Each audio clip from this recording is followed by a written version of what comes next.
everybody, thank you for coming to another RTE shirts video. And in this video, I'm back again with the homie Siser, Mpress, and New Wave Ink.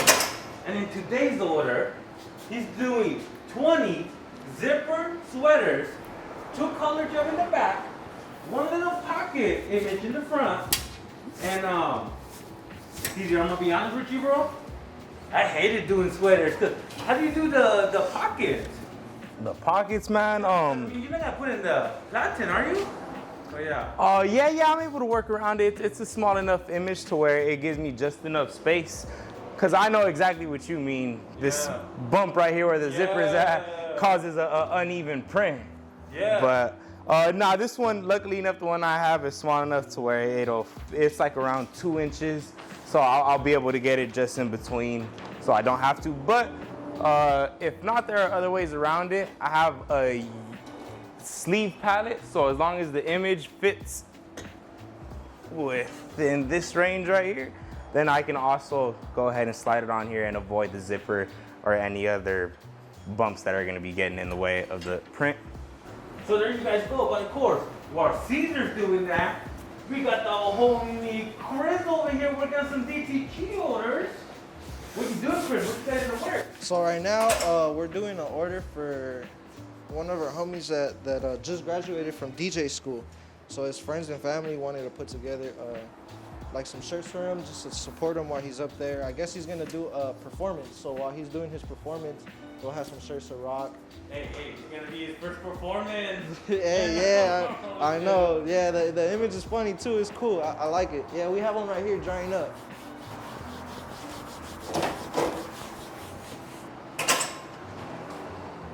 Ooh. There you go. But you know what, Chris? Yeah.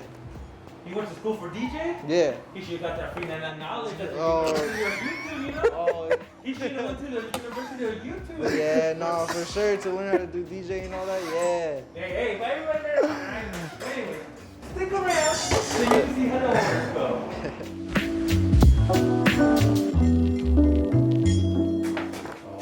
Alright, Caesar, so you're gonna show me how to burn a screen? Yes, sir. So first of all, we got the film here. As you see, we're in the dark room. The door must always be closed whenever we're gonna use Emotion or burn a screen. In here is where we try to keep our inventory of all our screens. We have currently been printing a lot of orders, so it's pretty empty right now. Grab our screen that we are gonna be using right here. And what's the mesh count? This is 200.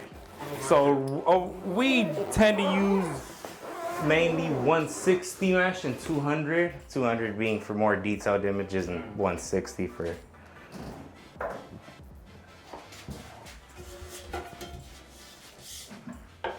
sure. So there's a few different ways that we do this. This right here is for when we do single color images, and we use this puppy over here for when we do multicolor images to make sure that we get everything aligned perfect. Got it.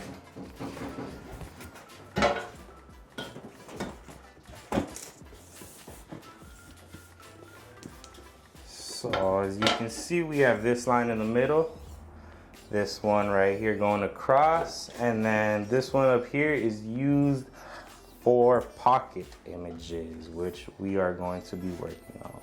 Now, as soon as you get your film aligned, you want to tape it down to make sure it does not move on you during the burning process.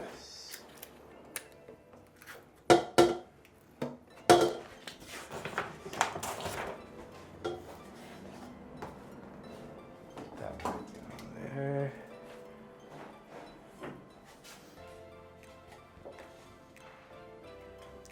Okay, just caught a mistake.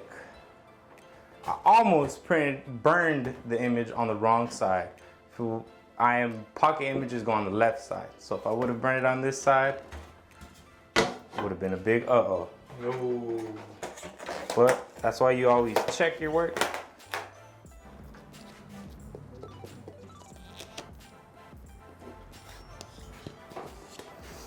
Nice. It's looking more like it. How long does the exposure unit take to burn it?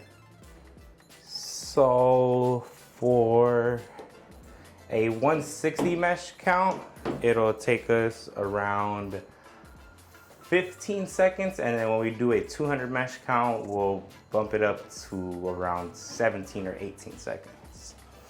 Seconds though? That's good. Seconds.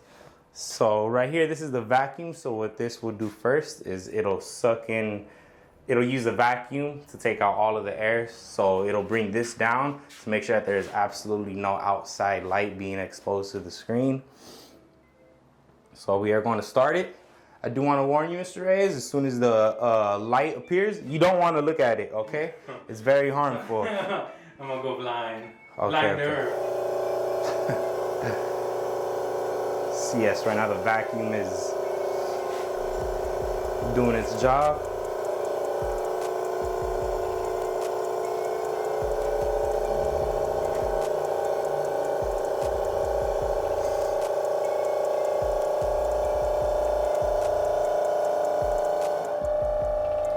Oh, you don't want to look at the light.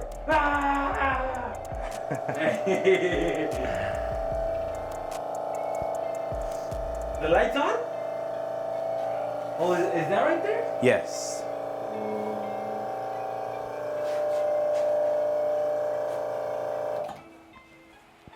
And that's it. And now we can open this door because it gets really stuffy in here. Want to open it or not? Yeah, please. I try to open it all the way to get some type of airflow. Let me ask you, do you guys do this fast, rinsing it, or will you take your time? You know what I mean? I try not to take my time with it. I try not to let it sit too long. I would personally, after each burn, I'm gonna wash out the stencil from the screen.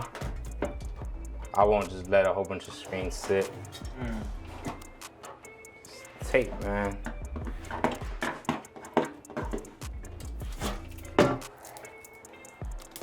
So what I always do first is hit it with the shower.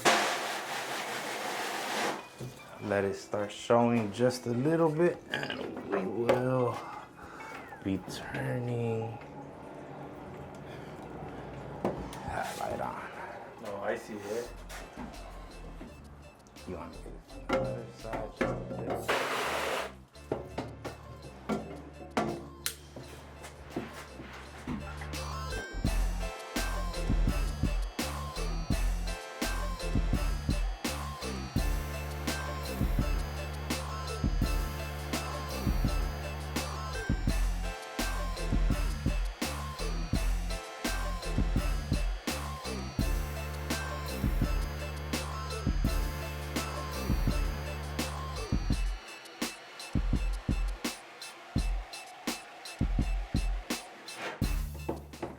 Then you always grab, this one isn't so detailed, but for the detailed images, you would grab the film and just make sure that you have all of the details in the image.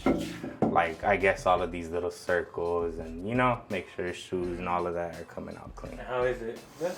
It's looking pretty good to me. I think that was quick, bro. And now we print it. All right. Hey, so let me ask you, you dry it outside? Yeah, it'll dry in, it's been out here for maybe about a minute. Yeah. It should take maybe like no more than 3 minutes to dry out here in the sun. This beautiful LA sunshine. Yeah. All right, Caesar. So what are you doing next, man? Yes, sir. So right here, we're taping up the edges of the screen. So this right here is so no ink seeps through the edges, and it just helps for easier cleanup at the end. I'm able to just rip off the tape of all the edges, so I don't have to be super neat about cleaning up every little spot of ink on that seep through on the sides.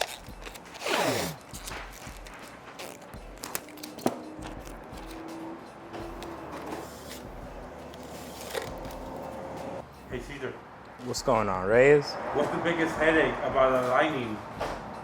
Or there's no headache? You think you just practice? Honestly, the reason why I personally don't complain about aligning is because I'm used to using that machine over there.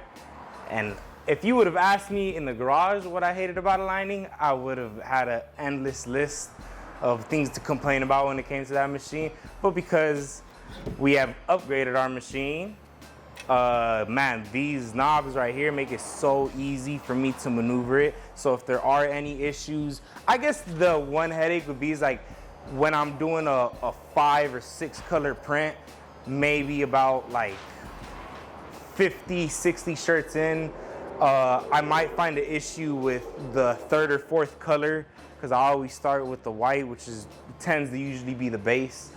Like on the 4th or 5th color, it might move a little bit this way, and it's not a huge difference. Most people won't notice it, but because I'm printing all day, I noticed that little like move that it did. So that would be the only headache. But over here, it's so beautiful because I understand how to move these knobs so easily. So making an adjustment is not a headache to me. But over there, it would have been the end of the world if it would have happened. So you think you could walk me through aligning? How you do it? Yeah, for sure, man. So right now it's pretty easy because I'm doing a 1 color, but let's say I had an image that was too much to the left. Then all I would have to do is loosen these up right here. And let me tighten this up so you can actually see the image move. So once I loosen these up right here, it allows me to move the screen, whether it's side to side, up or down this way, or up or down this way as well. Yes. You think you can show me real quick? Yeah, for sure, man. So this one right here, we'll move it either that way or it'll move it towards me. And then this one right here will move this side right here up or down. So it'll either move it that way or I can bring it back down this way just a little bit. Same with this side, I could bring it up or down. And then once I'm done making my adjustments, whether it's this one, or this one, then I tighten them back up. I would double check my image with the color that's under it. And if I need to tilt it, this right here, this red lever would be my tilt. All I would have to do is loosen this, and this allows me to bring it up like this, or I can bring it down as well. Dang! You have it. But wait, there's more. So right here, you loosen these up, this puppy right here will bring only this side up, look. Up, or it can even go down. And then we have this side over here too. So I can only move this side if I have to. I can go up, or we can go down. Now you see on my other print machine, I only had one that moved the whole thing up and the whole thing down, which didn't help me much. But it's okay because we're moving on now. Yeah, so since you were saying moving on up, how much does this puppy cost, man? This is a Bastex V2000 HD. So it's a 6 color, 4 head screen print machine. This one was bought in a package deal with a flash dryer, the conveyor heater, and I believe it came with screens and a few squeegees as well. So I believe the total package was around $15,000, but if you just buy the screen print machine alone, it's around $5,000 to $6,000. All right, Siser, what are you doing right now, man? Right here, putting in pallet adhesive. It's like a glue that we lay right here onto the pallet in order for the garment to stick onto the pallet. If not, when I'm doing a multicolor print, when I lay down that first layer of ink onto the garment, the garment would just go up with the ink and it wouldn't stick onto the pallet. Here's a question. How come you put this type of tape right here? This is to conserve the actual pallet, which is this right here.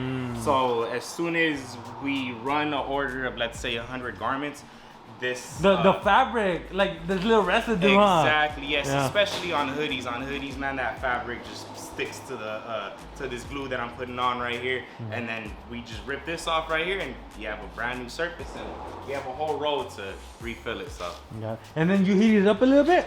Yes, sir. That's to dry up the glue so it can actually, you know, stick to the. Yeah. Got it. Got it.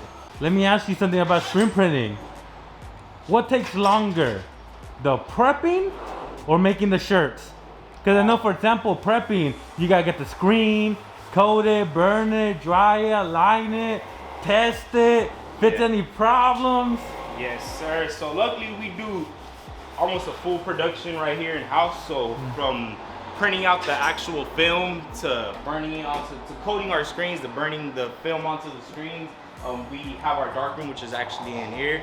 I would say for sure the setup does take longer, but it does, yeah, especially if we have like a 6-color, a full colored image, then it will take a lot longer to actually set up. Like you said, we have to burn the screens. After we burn the screen, I gotta tape up the sides.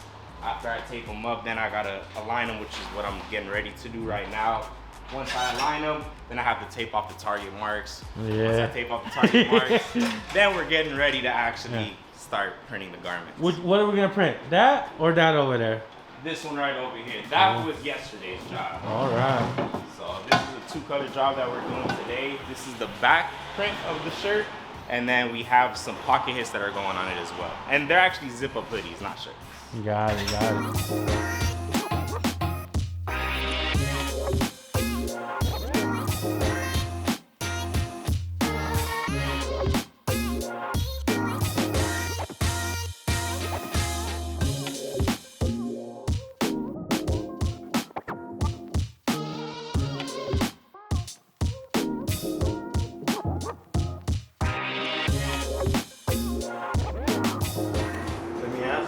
What are you doing right now, man? So I just got finished aligning this 2-color job right here.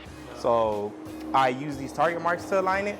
Now that it's aligned, these target marks are not a use to me. I'm not gonna give a shirt with all these target marks and what color ink it is to customers. So I'm just taping it up, double checking my screens, making sure it's good, making sure I don't have any spots of ink where they're not supposed to be at, and I'm getting ready to run this order, man.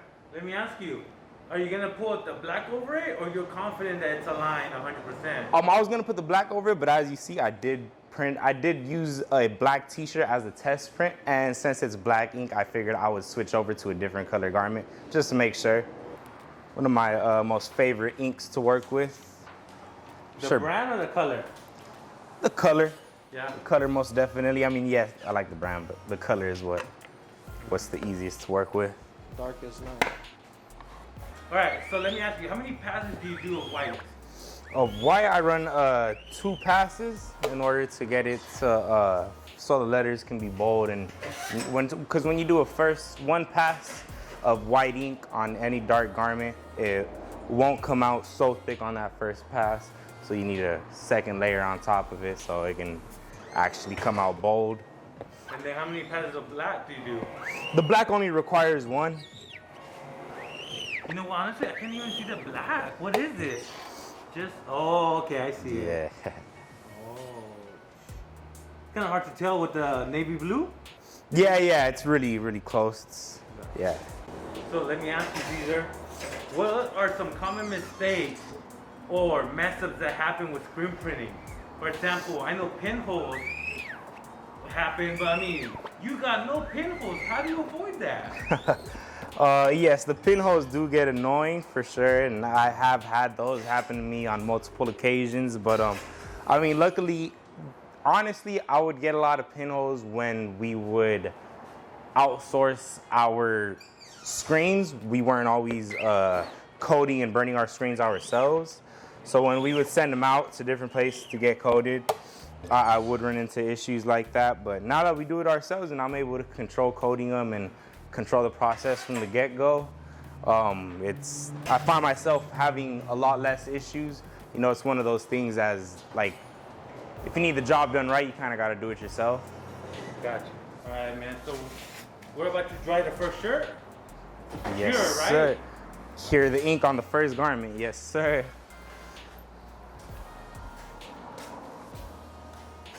Oh man, that's, I guess you could say that that's also a part of our goal, is to really have a full functioning operation going on here, where like you said, we can, if I had somebody else here unloading, I would already be loading up the next one and working on printing the next one. All right, Caesar, let me ask you, what do you think is the hardest thing about screen printing? Your biggest headache or something you don't like? Most definitely it'd have to be the cleanup. Like afterwards? Yeah, Before? because I for sure don't mind the whole setup. I don't mind coating screens. Yeah, after the fact, once the job is all done and we're getting ready to shut everything down, and it's time to clean up all the screens when the order's complete, that's the messiest, and for sure the biggest headache for me is just wiping down all the ink off all these screens, and the squeegees as well. You know, you got to make sure to get all the squeegees cleaned off. All right, so hopefully you enjoyed this knowledge on the screen printing game, the shop game. But if you want to order a shirt, DTG, screen printing, embroidery, yo Chris, where can they find you at, man? So you can check us out on Instagram at newwaveinc_, or you can check us out on Facebook, just New Wave Inc. And then if you guys are ready to place an order or just want to get a quick quote, you can hit us up on our email. You can email us at newwaveinc@gmail.com. All right, I'm gonna put everything in the description below. Chris and Caesar, thank you so much for the knowledge, guys. Of course. All right, and if you like this video and you want to see more t-shirt content, press the like button. Don't forget to subscribe. And I'll see you in my next video. Bye, everybody. Bye, Caesar and Cruz. Bye, Reyes. Bye, Reyes.